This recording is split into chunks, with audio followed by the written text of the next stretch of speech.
Vamos a esperar unos minutitos más para iniciar, somos 13. El otro día miraba,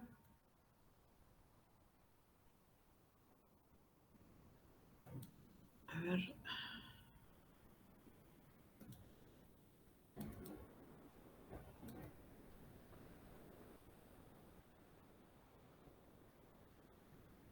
son más o menos los mismos los que estaban en el presencial.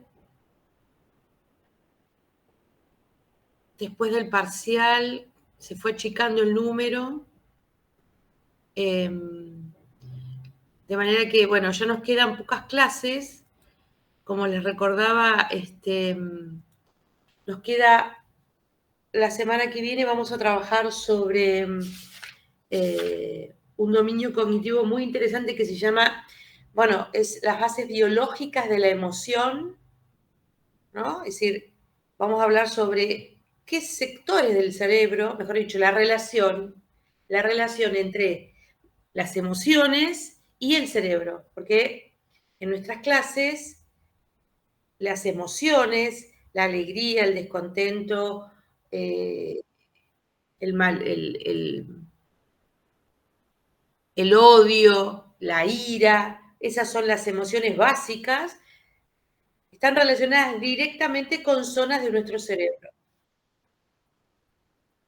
Y un dominio que pone en evidencia todo esto, o sea, que permite que podamos socialmente manipular y regular nuestra vida social, está a expensas de la relación con el medio y se estudia a través de la cognición social. Es un dominio cognitivo-conductual que nos permite, bueno, vivir en sociedad, esa cognición social. Y vamos a hablar de eso la próxima clase. Finalmente, la clase del 31 de mayo, vamos a tener la clase de los casos clínicos. ¿Qué son casos clínicos? Bueno, yo voy a presentar una serie de situaciones ideales, como se plantean en los ateneos clínicos de los grupos de trabajo. Se plantea un paciente, en este caso va a ser un paciente ideal, pensado por mí, y lo vamos a discutir entre todos. Va a ser un paciente que, por alguna razón, tiene algunas características y bueno, lo vamos a discutir entre todos. Y esa discusión es importante porque porque si bien, como yo digo, no son neuropsicólogos, pero con la intención es que puedan tener una mirada, puedan ir un poco más allá de las cuestiones que habitualmente van a ver en su práctica profesional con las herramientas que esta materia les dio, porque ese es el objetivo de esta materia, brindarles conocimientos sobre aspectos de la conducta y de la cognición y su relación con el cerebro de los futuros pacientes que ustedes tengan. Entonces, finalmente eso va a ser la clase del 31 del 5. La semana que viene el 24, sí, el 31. El 7 de junio vamos a repasar estos últimos temas que hemos tenido, para lo cual es necesario, por eso voy a subir bibliografía, la del 7 de junio es la clase de dudas, repasos, preguntas, de ida y vuelta, y el 14 de junio presencial, el parcial número 2, el segundo parcial, que va a comprender funciones ejecutivas, memoria, cognición social y algún caso clínico. ¿Estamos? O sea, el último parcial va a comprender estos últimos temas: funciones ejecutivas, memoria, las dos clases de memoria, cognición social y emoción, y los casos clínicos.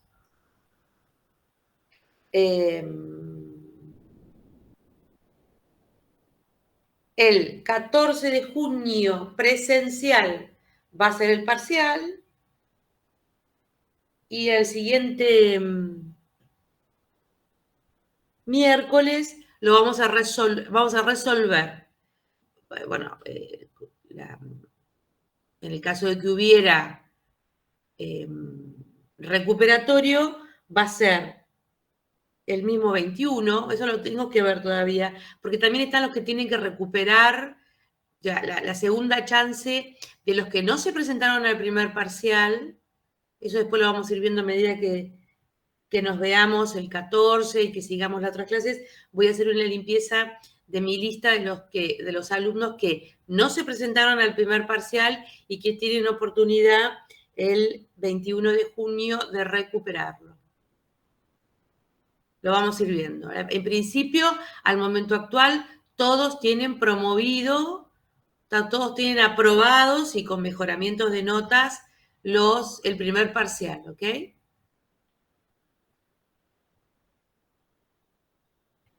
Bien. Voy a mandar un paper, un trabajo en español a la...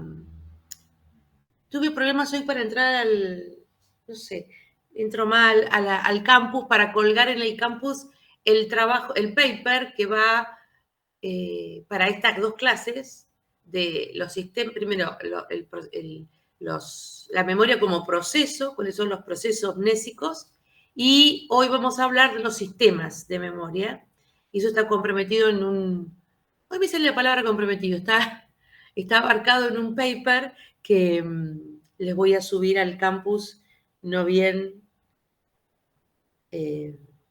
pueda acceder. Luego,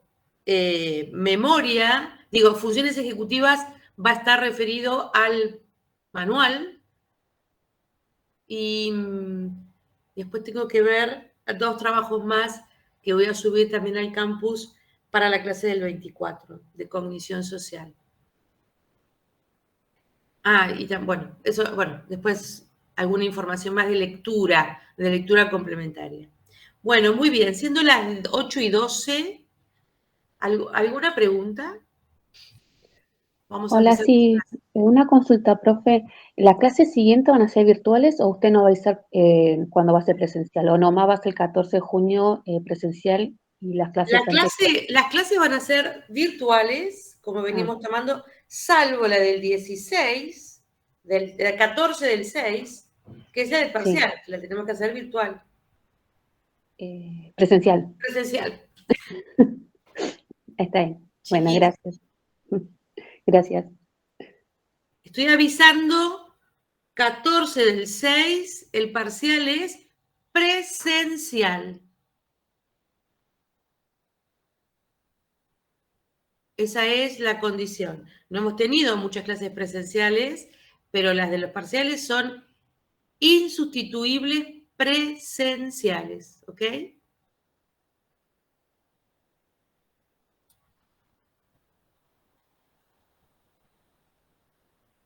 Muy bien. Ok, vamos a hablar hoy de una ventana. A ver si yo puedo. No, es este, a ver. Compartir.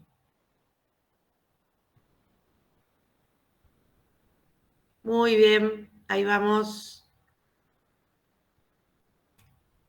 Vamos a hablar sobre memoria, la segunda parte de memoria. Vamos a hablar sobre los modelos neuropsicológicos de la memoria. ¿Qué es la memoria? Una función cognitiva, ¿estamos de acuerdo?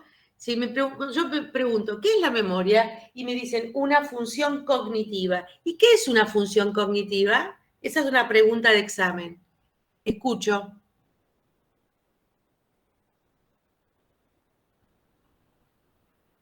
Hola. ¿Qué es una función cognitiva? Son las habilidades que tiene la persona, Es una habilidad. funcional. Son las habilidades que nos permiten funcionar. No, yo pregunto, a ver, chicos, está muy bien, que nos permite funcionar. Entonces, yo digo, ¿qué es la memoria? Bueno, la memoria es una función cognitiva. Muy bien. ¿Y qué es una función cognitiva? Estoy hablando de, bueno, una función cognitiva es una habilidad que nos sirve a los humanos para funcionar. ¿Estamos de acuerdo que la memoria es una función cognitiva que nos permite funcionar? Sí, Y sí, ¿no? Y sí. ¿Por qué? ¿Por qué nos permite funcionar la memoria? Estoy haciendo una pregunta como diciendo, ¿por qué es importante que salga el sol por la mañana?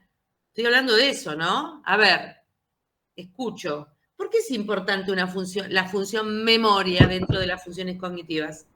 Para aprender nuevas cosas y después poder realizarlas. Elizabeth, ¿para qué? No escuché la primera parte. Digo, para aprender nuevas cosas y Para después poder aprender, realizarlas. excelente, para aprender. La memoria sirve para aprender, perfecto. La base del aprendizaje, uno de los pilares del aprendizaje es la memoria. Súper, muy bien, fundamental. La memoria Para guardar sirve para aprender. información, ¿Cómo? para guardar información o procesar información. Para procesar información. Bueno, También para recuperar información. bueno, esos son el proceso. La memoria funciona solamente si la recuperamos. Si no la recuperamos, no sabemos, está ahí guardadita y no sabemos. ¿Para qué sirve la memoria? Chicos, vamos. Para aprender, dijo Elizabeth. Excelente.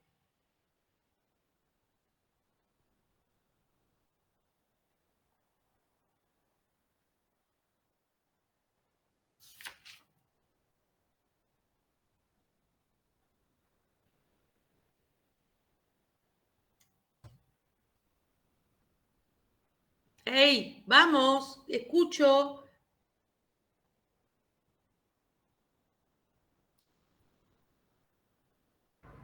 Para comunicarse también. Comunicarse. Porque aprendes lenguaje y lo... Bueno, es aprendizaje, por supuesto, es aprendizaje.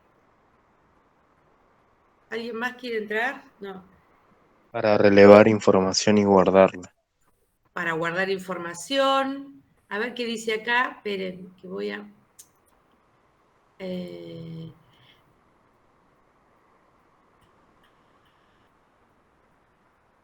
Estoy afónica. Victoria Gutiérrez dice que la memoria sirve para desenvolvernos en la sociedad bajo sus reglas y normas.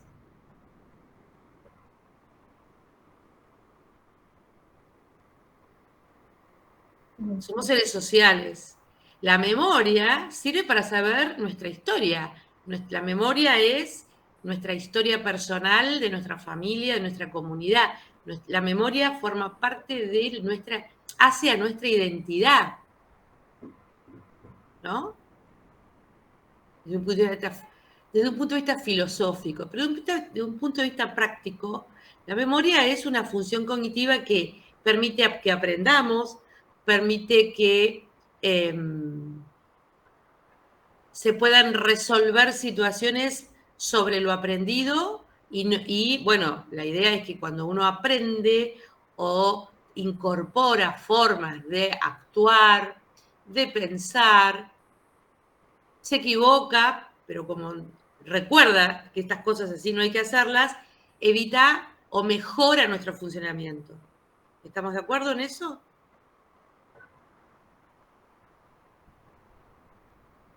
Sí, profe.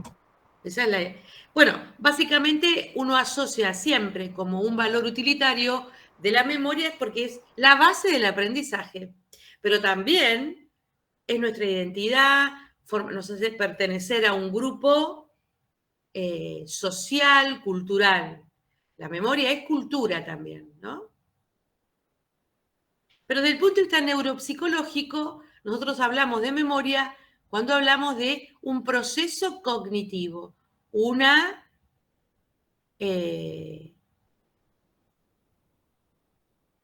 habilidad cognitiva que, como dice la definición, nos permite guardar, mejor dicho, incorporar, almacenar, retener y recuperar información cuando uno lo necesita.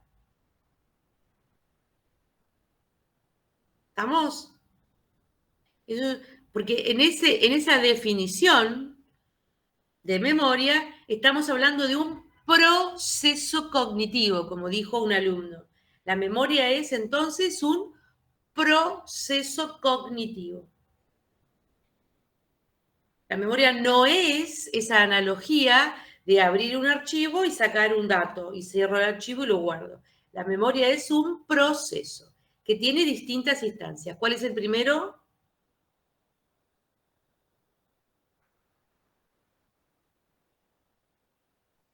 La codificación. ¿Y qué quiere decir codificar información?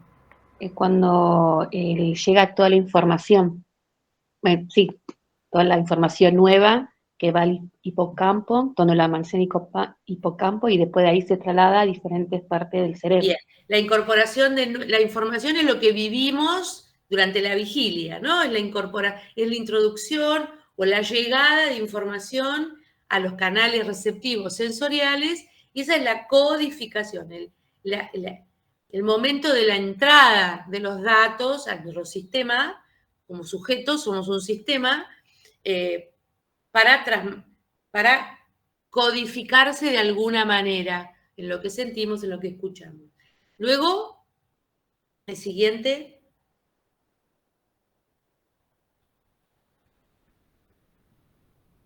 Vamos, ¿cuál es el siguiente proceso? ¿Tienen ahí los papeles, chicos? Vamos. Bueno, el siguiente sería almacenamiento. El almacenamiento. ¿Dónde se almacena, dijimos? En el hipocampo. Pasa por los hipocampos y termina en distintas partes de la corteza cerebral. Y finalmente, el último de los almacenamientos, y ahí se consolida la información, ¿no? Y el último es la recuperación. La recuperación.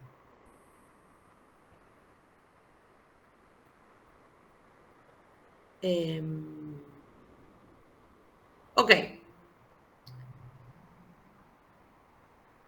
Vamos a hablar ahora de los modelos neuropsicológicos, de la memoria. Entonces teníamos que la memoria, hemos pasado que es un proceso cognitivo complejo Y que la memoria no es un proceso, mejor dicho, no es una función de adquisición y nada más, y de guardar, sino tiene procesos. Y que pasar por los diferentes procesos es lo que me permite comprender cómo uno recuerda y cómo se puede evaluar también. Es muy importante porque a partir de allí, de lo que pasa, de la comprensión del proceso de memoria, uno puede entender que corresponde en todo caso a distintos tipos de alteraciones de la memoria. No es lo mismo una alteración de la recuperación que una alteración del almacenamiento.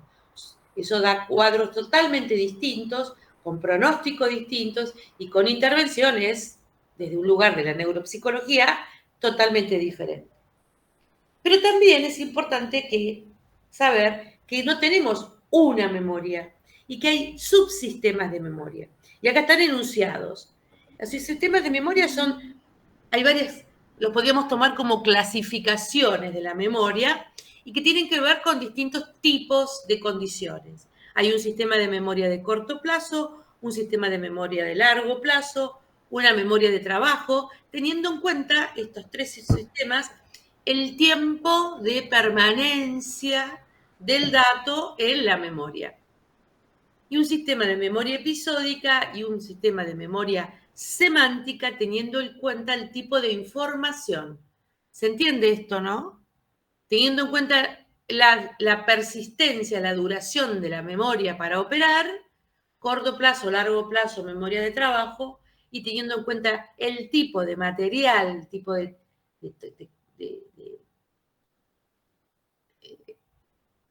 sí, la calidad del material, la condición del material, memoria episódica, memoria semántica. ¿Están viendo ustedes cómo paso de diapositiva? Sí, a ver. Sí. Sí, ok.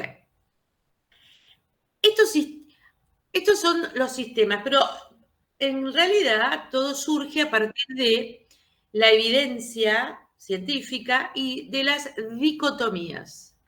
Dicotomías son dos cosas distintas, ¿no? Se plantea una dicotomía. ¿Qué quiere decir dicotomía? Alguien que busque en el diccionario del teléfono qué es dicotomía. Como dos elecciones que tenés que elegir. Tenés dos opciones para elegir. Bueno, esa es una. O dos ideas que se contraponen también. Ahí va, ahí me gustó más. La dicotomía, bueno, no es que tenés que elegir, sino son ideas, posiciones diferentes que se contraponen, que son contrapuestas. ¿Alguien encontró la palabra dicotomía? División de un concepto o una materia teórica en dos aspectos, especialmente cuando son opuestos o están diferenciados entre sí. Perfecta, esa es la definición de dicotomía. Las dicotomías son situaciones en un concepto que son opuestas, que son diferentes y opuestas. No hay que elegir. Bueno, no es una cuestión de elección, sino dos posiciones dentro de un concepto. Dicotomías. Entonces, en memoria, las dicotomías se plantean entre, primera dicotomía, sistema de memoria de corto versus de largo plazo. Se basa en la existencia de diferentes depósitos o almacenes donde permanece la memoria a disposición. Porque como sabemos, la memoria sirve, o es el concepto, es la información que está allí, pero para disponer. Porque si tenemos memoria y no podemos acceder, bueno, eso no es memoria. La memoria, como es proceso, es tener una información almacenada que puede ser disponible, que puede estar disponible para ir a buscarla de manera voluntaria cuando uno la necesita. Ese es el concepto de memoria. Eso que yo sé, pero no te lo puedo decir. O, ¿cómo se llamaba el tipo ese que vive a la vuelta de la casa y que hacía, no sé, que era el encargado de no sé qué, ¿cómo se llama? no me sale el nombre, bueno, ahí la memoria no funciona. Yo la sé, pero no me sale el nombre, no puedo encontrar el nombre. Entonces esa memoria es una memoria que no es, o sea, conozco a la persona, sé la palabra que quiero decir, pero no sale, entonces esa información no está totalmente disponible. Entonces, para la memoria, para ese circuito, ese proceso sea eficiente, tiene que estar disponible. En las dicotomías de corto y largo plazo, la información tiene que estar en un almacén, o se llama almacén de largo plazo, de corto plazo, y a disposición. Y esto está fundamentado porque esa información guardada allí recibe diferente tratamiento, es distinto el tratamiento en cada uno de esos almacenes de corto y largo plazo. Indudablemente nosotros podemos pensar que la información de largo plazo se nutre de la información de corto plazo. Depende del tipo de información. Es decir, siempre la información de corto plazo ingresa y se mantiene allí un tiempo. ¿Y por qué es diferente? Si es información de corto plazo es repetida una y otra vez, ese es el tratamiento diferente en el almacén de corto plazo. La repetición de la información de corto plazo que permite que se pase al siguiente almacén, que es el almacén de largo plazo. Una de las condiciones de tratamiento es la repetición. ¿Estamos de acuerdo? Como dijo, cuando empiezan a leer, que repiten. Cuando empiezan a leer. Claro, eso es una manera de, en realidad forma parte del aprendizaje, pero no solamente con la lectura, que es un aprendizaje más complejo, sino todos nosotros, como cuando conocemos un nuevo camino, vamos una vez y otra vez, y a veces es nuevo, la segunda vez es nuevo, ya la tercera reconocemos algún lugar y eso da cuenta que ya se ha pasado o sea, que esa actividad, yo no, a ver, esperen que, no admito más, 8:30, no admito más. Leiva es la última que admito. 8:30 de la mañana no admito más, que me interrumpe. A lo que voy es que los aprendizajes siempre, todo el tiempo estamos repitiendo, pero el tratamiento tiene que ver con que hay trazos que se vuelven más o menos estables. Hay gente que no aprende mucho, hay gente que tiene más dificultades, y que siempre es información nueva. Yo hablo en general, pero de lo que se trata con el aprendizaje de situaciones, cuando tiene que ver con el tipo de aprendizaje también, y la condición, ¿no? Hay gente que aprende más rápido, hay gente que tiene almacenes de memoria de largo plazo más consolidados y otros de corto plazo les cuesta más, y a la inversa. Por eso también es una dicotomía.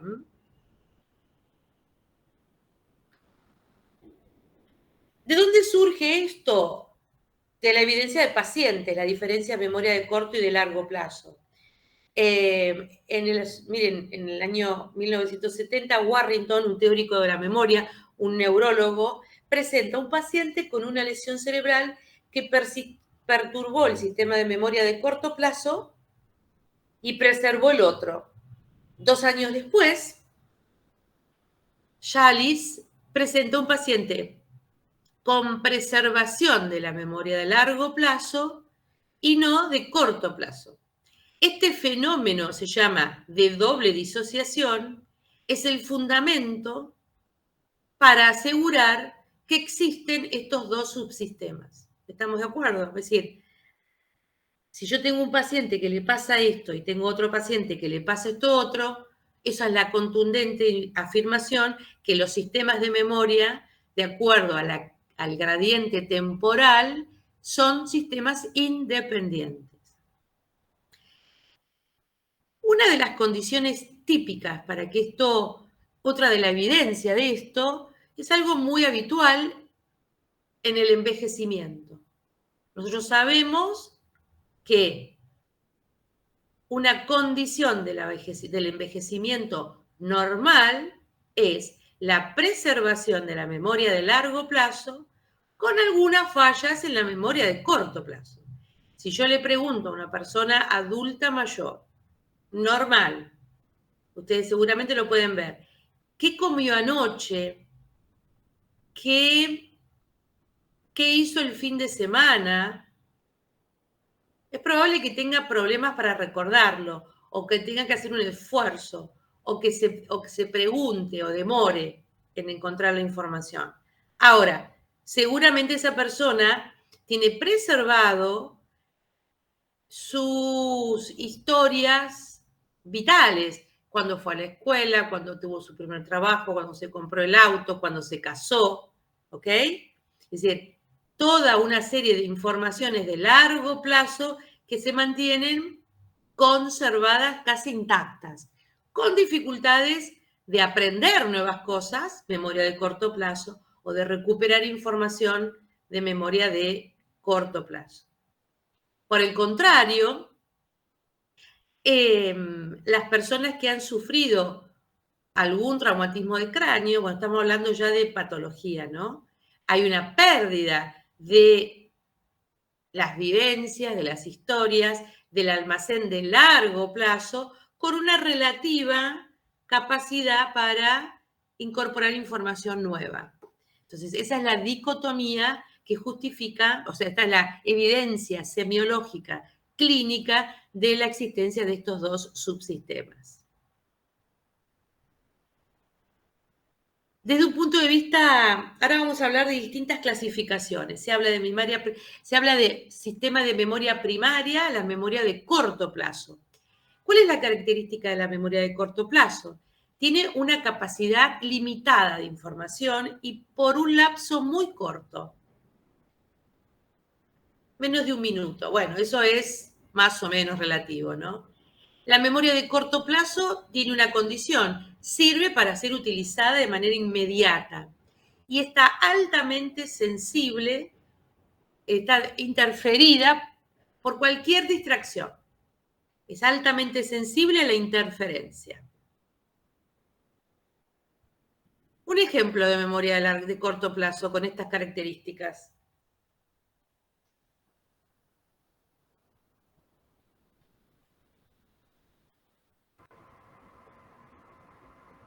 Aprender una acción. ¿Aprender? Una acción. Cuando te enseñan una acción y hasta que no la haces varias veces, por ejemplo en un trabajo. No, escucha esto. Memoria en relación a estas características, Elizabeth. Cantidad limitada de información es para usarla inmediatamente y altamente sensible a la interferencia. Y si no, otro ejemplo sería cuando usted da la clase. Enseguida nos distraemos y nos pregunta sobre lo que habló recién y estamos mudos. ¿Eso también puede ser? Eso puede ser, acá hay de una confusión, acá es cierto lo que vos decís, pero a mí me parece que además acá se incorpora un nuevo dato, es que están todos muy dormidos hoy. Inclusive yo. Están todos Eso muy... es verdad, la del saquito azul. Muy bien, Karina. Muy bien, muy bien. El ejemplo del saquito azul es una información de corto plazo. Tengo frío. Esa es la información. Entonces, salgo a buscar el saquito. Pero llego al cuarto y ¿a qué venía, no? Algo pasa. Digo, estoy en la cocina y digo, o estoy en el cuarto y tengo que ir a buscar algo. Veo hormiguitas en el cuarto, entonces me voy, salgo del cuarto a buscar algo y en el medio se me cruza alguien o alguien me pregunta algo y salgo de la habitación. Eso es, porque es información que sirve, o sea, esa es la memoria de trabajo también, pero la de corto plazo tiene poca capacidad, ¿no? Es ir al supermercado. Miren, o cuando, profe, uno está hablando y sigue como que quiere seguir y ¿qué te estaba diciendo? Y una cosa así sería como bueno, no, sí, no la memoria, bueno, es un poquito más complejo el ejemplo ese. Esa falla de, ¿qué le estaba diciendo? Es una cuestión atencional más que de memoria, pero el lenguaje y la expresión, sin duda, También. tiene que ver con la memoria, ¿no? Cuando estamos leyendo también, o sea, la memoria está en todas partes. Yo estoy leyendo un párrafo de un texto de la facultad o de una novela o de cualquier texto, y la palabra y lo que estoy leyendo la tengo que sostener por breves minutos en mi cerebro, sostener la memoria para seguir leyendo y comprendiendo lo que voy leyendo. De hecho, es probable que en un momento me pare y digo, ¿qué estoy leyendo? Porque estoy haciendo una lectura automática sin pasarlo por la comprensión, porque no alcanza la memoria para eso. Cuando en el segundo párrafo dice, referido a esto, y yo vuelvo al primero para decir a qué se refiere. Correcto, muy bien, Elizabeth. Y dice, referido a lo anteriormente descrito. Y vos decís, guápala, que me salté una parte, porque no estaba... Bueno, otra vez, la atención y la memoria, también. En este caso, en una función compleja como es la lectura, está metido. O sea, ¿cómo podemos aislar distintas funciones cognitivas para una tarea compleja, ¿no? Muy bien.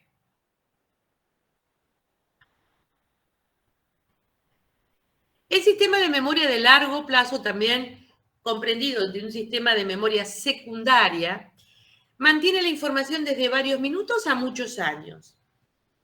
Otra vez, comienza después de que la información llegó a la memoria de corto plazo y continúa mientras esté allí. En realidad, ¿continúa dónde? No, continúa, no, está mal esto. El ingreso es a la memoria de corto plazo y continúa, mientras está allí, está mal puesto esta cara, tengo que corregir, y continúa un proceso por la repetición hasta pasar a la memoria de largo plazo. La duración y la capacidad es ilimitada y por supuesto que es mucho más resistente a la interferencia. Esto es una pregunta de examen, ¿eh? ¿Cuáles son las diferencias entre la memoria de corto y largo plazo, por ejemplo? Entonces, son sistemas y almacenes diferentes. Están relacionados, por supuesto, pero tienen características. La primera es que una guarda más información que la otra, la capacidad es ilimitada, la duración también, la otra no, y la resistencia a la interferencia. A la interferencia es perder la información, ¿no? Es decir, en la memoria de largo plazo uno la busca y la encuentra y está ahí, se persiste. En la memoria de corto plazo, como se están formando las memorias, o están ahí, en el aire, digamos, en el aire, sí, de alguna manera, tiene mucho de atención la memoria de corto plazo también, es más débil ante la interferencia. Y el otro sistema, que es un sistema que se considera aparte y tiene muchos nombres, que es la working memory, la memoria de trabajo, está desarrollado unos años después, del 70, 72, 74, vieron como que la década del 70 es la explosión del estudio de la memoria y de la teorización acerca de los sistemas de memoria. Badley y Hish desarrolla un modelo de memoria de cortísimo plazo, que es la memoria de trabajo, que no es memoria de corto plazo, sino un poquito más. Es un sistema de capacidad limitado que puede mantenerse por un tiempo limitado y que corresponde a distintas tareas cognitivas. Y hay una intervención, esto está bien localizado, de la corteza prefrontal y dorsolateral. ¿Me ven acá? Prefrontal está por delante y dorsolateral. Es decir, los traumatismos del cráneo, las personas que se van, lo primero que impactan es lóbulo frontal, se van de cabeza al lóbulo frontal. Y la falla súper común, y la secuela muy evidente, es la working memory, la memoria de trabajo. La memoria de trabajo es un sistema que también se denomina la memoria online y está todo el tiempo puesta en nuestro trabajo. Esto que yo estoy haciendo, cuando yo les explicaba, yo tengo en mi cabeza donde pienso que estoy hablando acá porque quiero llegar allá. Cuando me interrumpen porque tengo que entrar, bueno, abren la puerta y se mete un alumno que llega tarde, o me pide admisión un alumno que llega tarde. Esa es la interferencia que me hace perder lo que mi objetivo de desarrollo de la clase. Porque cuando lo que yo estoy diciendo ahora, estoy pensando que con esto que estoy diciendo, más dentro de 2 o 3 frases adelante, la voy a retomar para explicar lo que viene. Entonces, la memoria de trabajo, en el caso este del lenguaje, pero la memoria de trabajo es la función, o mejor, el sistema de memoria que me permite mantener información por breves minutos en la cabeza, operar, resolver y seguir adelante. ¿Está? Realizar una tarea, ir a buscar el saquito, agarrar. Ustedes son muy jóvenes, pero había una vez en las casas un teléfono, que era un aparato telefónico, y cuando uno quería llamar a una persona que no tenía el número telefónico, lo buscaba en la guía, porque había unos libros que se repartían gratuitamente. Bueno, gratuitamente no, porque pagábamos la factura del teléfono. Las empresas nos llevaban a las casas guías telefónicas, o teníamos en nuestras casas una agenda con los teléfonos. Entonces uno abría la agenda y miraba el teléfono, 4:70 y pico, levantaba y me agarraba el teléfono y marcaba con un dedito así o con teléfono. Entonces, esa operación de mirar el teléfono, levantar la vista y marcar, requería de working memory, de memoria de teléfono, de memoria de trabajo. ¿Estamos? De memoria de trabajo. Tomar un dato, levantarlo, operar, y no lo guardábamos en la memoria, porque ya marcábamos el número y seguíamos con lo otro. ¿Ok? La memoria de trabajo es lo que nosotros evaluamos con la tarea de dígitos atrás. Cuando yo le digo al paciente una serie de números, que el paciente debe decirlos de forma inversa después de mí. Entonces, si yo digo 4, 6, 2, yo digo 4, 6, 2, lo mantengo en memoria, lo doy vuelta, 2, 4, 6, y sigue el otro. Eso es bien memoria de trabajo, ¿de acuerdo? Y está todo el tiempo en nuestro accionar. Todo el tiempo, una ama de casa, una persona que maneja una casa, una persona que maneja varias tareas, diferentes tareas cognitivas al mismo tiempo. O sea, no sé si es al mismo tiempo, pero es con muchas de estas habilidades de mantener información, operar, que salga y se mete otra, que salga y mete otra todo el tiempo. Por eso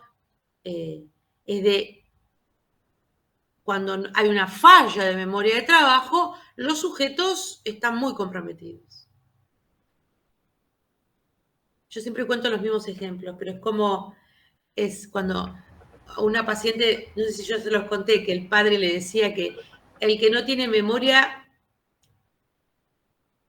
que al que no le dieron memoria, algo así, que Dios le había dado pie. Porque el que falla con memoria de trabajo va y viene por la casa, pues tiene una conducta errante, ¿no? ¿A qué venía? Me olvidé, vuelvo, voy, vengo, porque no es operativo. Estoy hablando de situaciones extremas, que las hay, ¿no? De pacientes con compromiso de memoria de trabajo. Bien. Si vamos a hablar de, en cuanto a la persistencia de la memoria, estábamos hablando de la memoria de largo plazo, ¿no? Y en la memoria de largo plazo tenemos otros 2 subsistemas, que son también dicotomías. Un sistema de memoria visual versus un sistema de memoria verbal, y un sistema de memoria semántica versus un sistema de memoria episódica. Memoria verbal visual. Paivo describe que las informaciones percibidas en imágenes se memorizan mejor que las verbales correspondientes. Hay un sistema de imágenes donde las informaciones sobre la imagen y el objeto se almacenan en forma análoga con propiedades similares. Y los sistemas verbales, la información se almacena en unidades discretas de información y que es arbitraria. Cuando hablamos de sistemas de memoria verbal visual, estamos hablando de los sentidos, ¿no? Es esto. Es decir, y yo les pregunto a ustedes, ¿ustedes se piensan si son más verbales que visuales?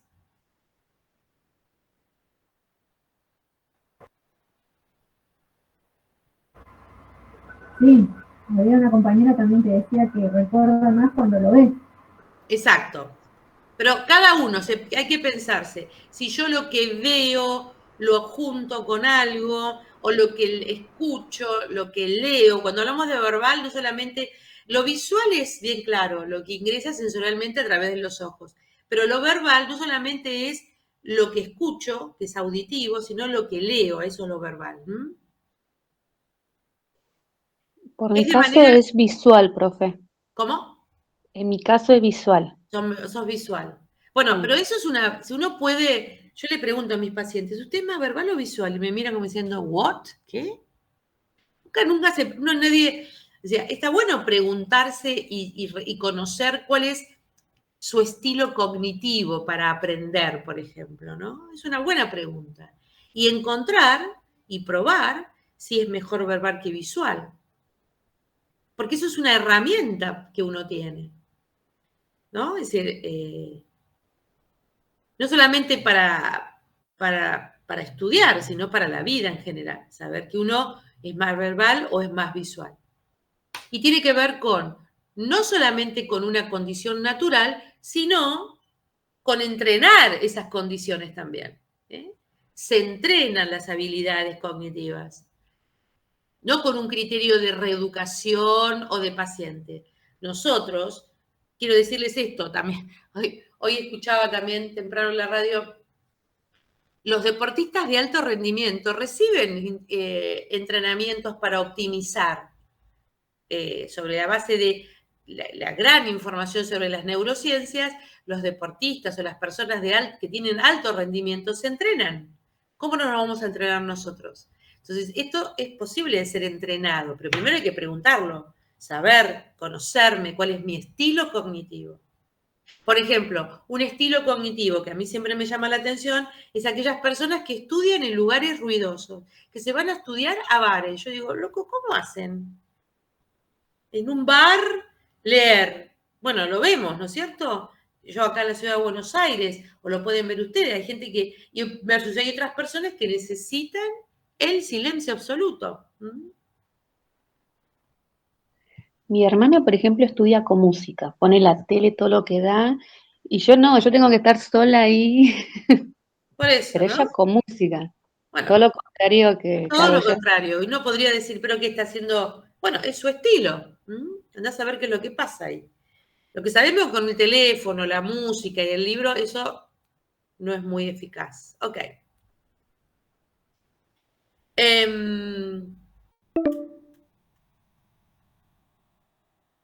Penfield y Midler. ¿Se acuerdan quién era Penfield y Midler?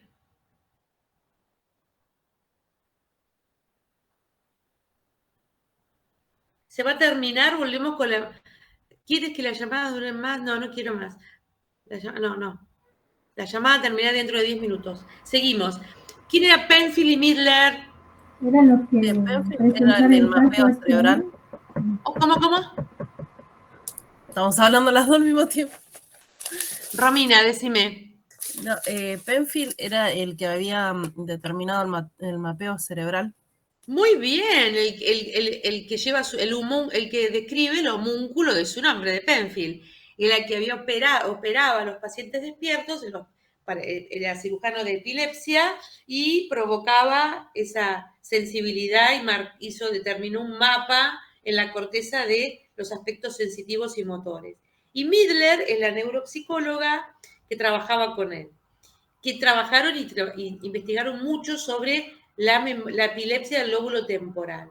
Y allí determinaron la existencia de tratamiento diferente para material verbal y material visual.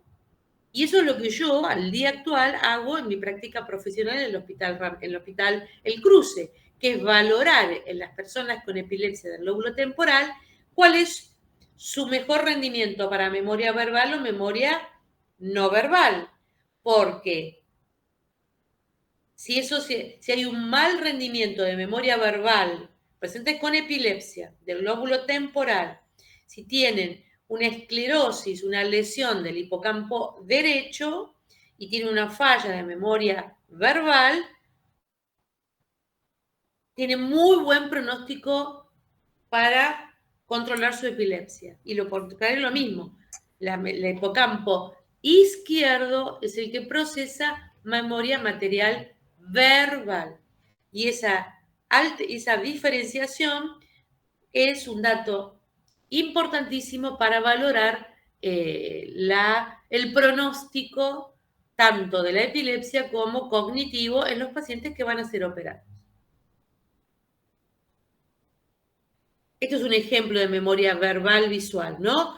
Si yo tengo la M, esta M es un icono visual que me trae información sobre lo que estoy viendo, versus leer la palabra McDonald's. Muy bien.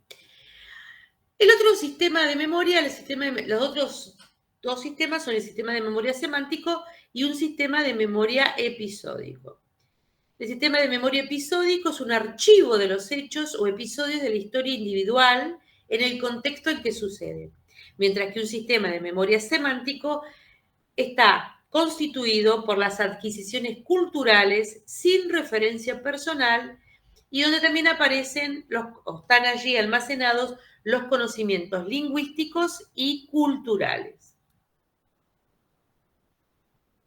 Estoy viendo para apurarme. Entonces, un sistema de memoria, el ejemplo clásico que yo doy, si yo digo, ¿qué desayuné el domingo pasado? Pregunto, ¿qué desayuné el domingo pasado? Es un hecho de memoria episódica que hace que yo vaya a pensar, ¿dónde estaba el domingo pasado?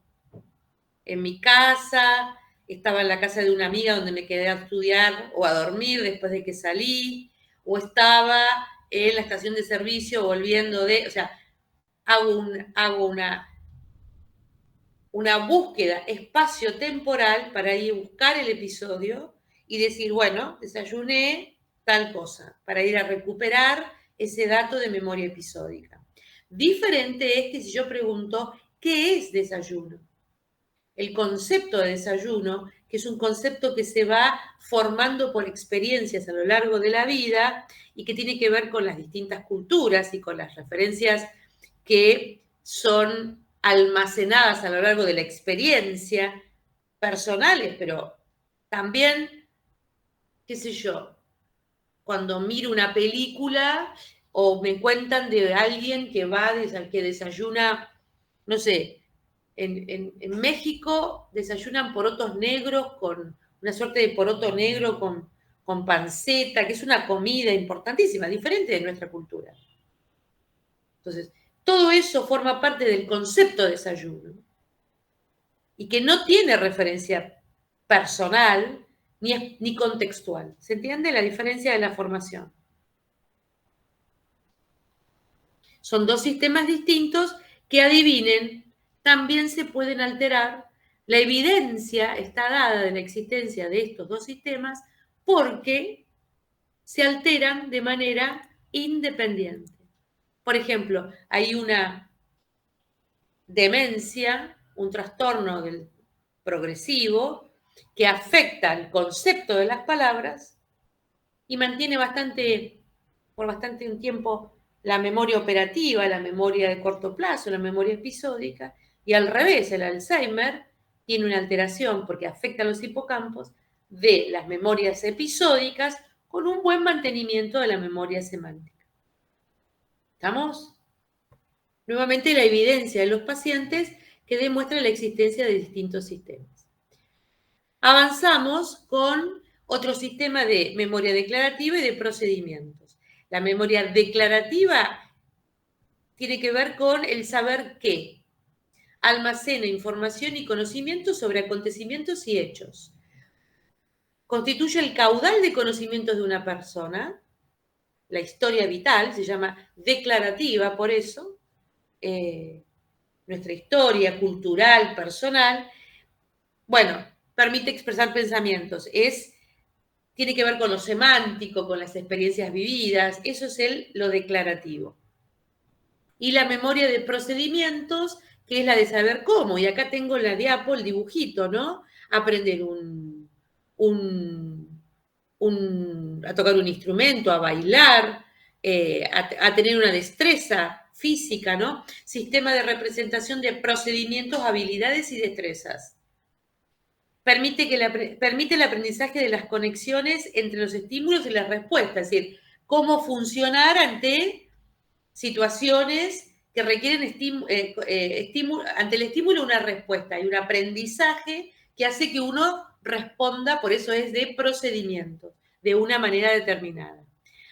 Por eso actúa de manera adaptativa a las circunstancias, ¿no? Uno sabe que cuando ingresa ahora, qué sé yo, al banco, va a encontrar una cola y tiene que hacer determinados pasos. Eso es la memoria del procedimiento. Cómo se hacen las cosas paso a paso. Y que esto es un dato súper importante, una vez consolidado el aprendizaje de memoria de procedimientos, se vuelve automático. Es algo automático. Pero primero tuvo que ser aprendido paso a paso, con ensayos y errores y con distintos estímulos y respuestas ante esos estímulos. Andar en bicicleta, aprender a usar el teléfono. ¿Estamos? Eso es una memoria de procedimientos. Y de acuerdo a cómo se almacena y se recuerde que era entonces sinónimo, ¿qué sería de recordar? Recuperar. Recuperar, muy bien. ¿Quién habló? No las veo. Elizabeth, muy bien. Recordar es ir a recuperar la información. Entonces, de acuerdo a cómo se almacena y recupera, tenemos un sistema de memoria explícita y un sistema de memoria implícita. Está relacionada la implícita con la de procedimientos, que está automatizada. Bueno, la explícita es un sistema de memoria intencional. ¿Cómo voy a buscar esa información? Dispongo de los recursos, la pienso, le doy vueltas. Eso es memoria explícita, cómo voy a buscar el dato. Bueno, incluye aprendizaje sobre las personas, los lugares y acontecimientos que podemos relatar verbalmente y suponen un conocimiento consciente. Voy a dar otra cita y los mando por mail y volvemos a ir porque se está por terminar. ¿Vamos? Y voy a cortar acá ahora y voy a dar otra cita. Y la memoria implícita